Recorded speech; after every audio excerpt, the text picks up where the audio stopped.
Welcome back. We're glad you are still with us. This is Good Morning Kenya. We now move on to the next segment, and this is in the headlines. Having a look at the papers today, I have a copy of the Daily Nation. Let me just run you through the front page. There you have it, the main read in regards to the murder of a champion, the late Tirop, who broke the 10,000 meter world record in Germany just last month, finishing in 30 minutes and a second, now dead. Now, they've covered this story across 3 different pages, 7, 46 and 47. Of course, looking at her journey, the 25 years she has been alive, looking at how that has played out up until the unfortunate incident that happened, which is of course still under investigation. We will be giving you the information that has been captured here. We will not be commenting in regards to this particular story, given it's still an ongoing case for that matter. So we wait for investigations to conclude. But as per what the papers have, that is what we will be sharing with you. Moving on to the story concerning the Kenya-Somalia maritime border row, with now President Kenyatta saying that this is such a major blow to Kenya's multi-billion shilling maritime economy.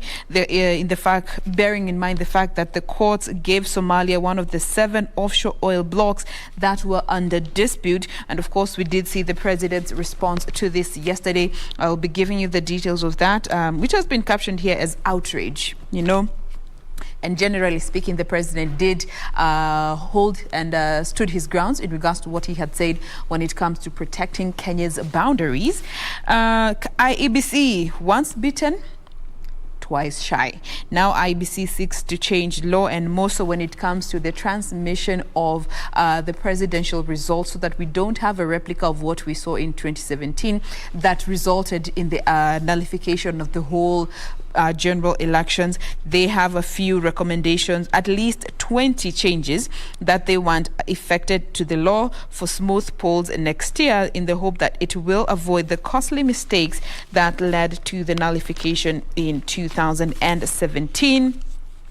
Then Raila back at Kamukunji, where he defended his pledge of 6,000 monthly stipend for each poor household, explaining that if he should be elected president, he will increase the cash transfer by 100 billion Kenya shillings from the current 37 billion Kenya shillings, in order to benefit 2 million households in Kenya.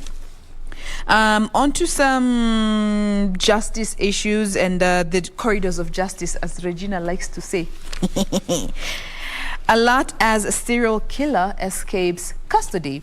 This is an incident that is suspected to have happened Tuesday evening, where Jain Wambui, and you can remember he was arrested about a month ago after he confessed to the killing of 13 people over the past 5 years, most of whom were children. It has now emerged that he escaped from prison, or rather from the cells that he was being held at, and they're suspecting it might have been Tuesday evening, because he was set to be arraigned in court tomorrow to face the charges against him. I will be giving you details of this particular story once we get to giving you what the papers have for us in more detail. Victor. All right. I feel like starting from the back page of the Star newspaper here, now that there is a national issue of the late Tirop, whose story has been captured pretty well on the full back page of the Star newspaper. President Uhuru Kenyatta pays glowing tribute to the fallen heroine, and now he actually called for a speedy investigations into the matter. And now police are also saying that they're looking for the prime suspect, who is the husband who has since gone missing. I think she was the world 5,000 bronze medalist, who was also eulogized as a unique national heroine. Again, from the back page to the front page, 2 stories, same person. So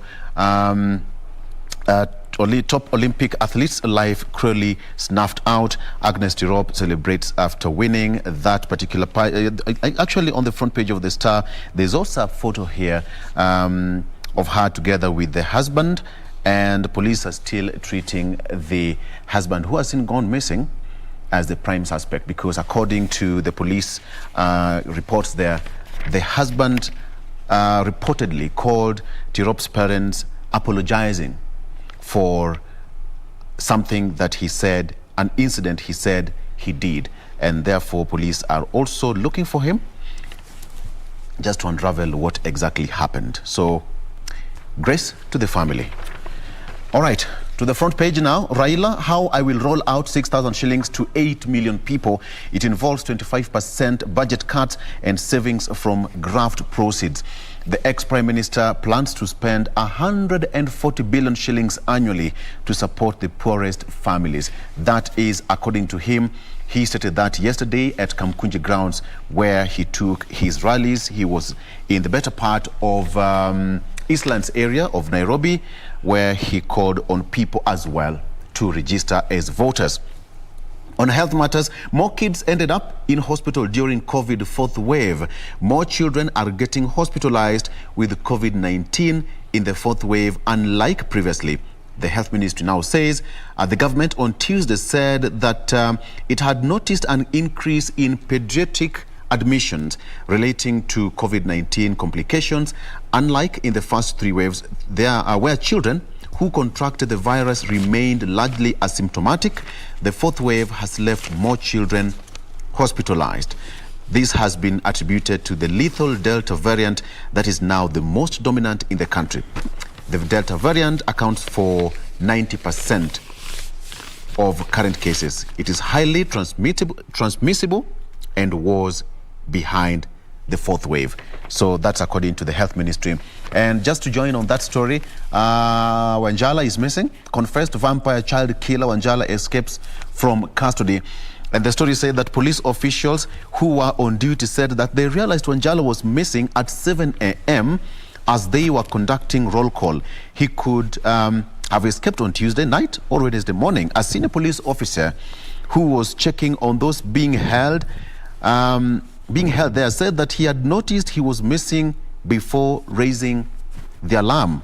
The officers checking out after the overnight duties were held for questioning after stating they did not know how he escaped. All right. Dunia ni dogo. That's what we usually say. And at this current regime, I don't think he'll go any far. So kick out the DPP for gross misconduct, snail pace, according to the Tob Cohen's family. The family of the murdered tycoon Tob Cohen want Director of Public Prosecutions, Nordin Haji, removed from office for gross misconduct and abuse of office. It accuses him of moving at a snail pace and mishandling the murder case in which widow Sarah Cohen is charged. Through Tob Cohen's sister, Gabriel Van Straten, the family has petitioned the Public Service Commission to kick out Haji barely 4 years after he took over. So that is what's there. I will tell you more on what Raila said on his tour of Eastlands yesterday, as well as Obado graft case, according to the DPP. Regina. Now, those stories that you have highlighted are some that actually featured in the headlines this morning. So basically, you know, let's see what we can add that is different from this particular daily that I'm sampling here. And this is the Standard. And in 2019, just something just hit me. In 2019, a day like now, actually we were celebrating the KDF Day. And that's why actually we're doing that particular report about 10 years on after the Linda Inchi operation was launched in Somalia by KDF. So kudos to brothers and sisters there, the men and women who perform their duties over and above to ensure that Kenya's borders are secure within and without. Now to the headlines. In as far as infrastructure and mega projects are concerned, now apparently Mbagathi Road is soon to be Raila Odinga Road. Traffic Marshal A1, this is your field, so to speak. So Mbagathi Road to be renamed Raila Odinga Road. And on a special report in this particular daily, how criminals use a visitor's book to con parents. I know a majority of people, when you get to an institution, or an organization there, you have to write your name, number, telephone number and such. But now cons have decided, this is an avenue to con people. But before we get to the details, how about, I hand it over to Victor on the other end. We understand that one of our reporters is on standby in Machakos for a by-election. Victor.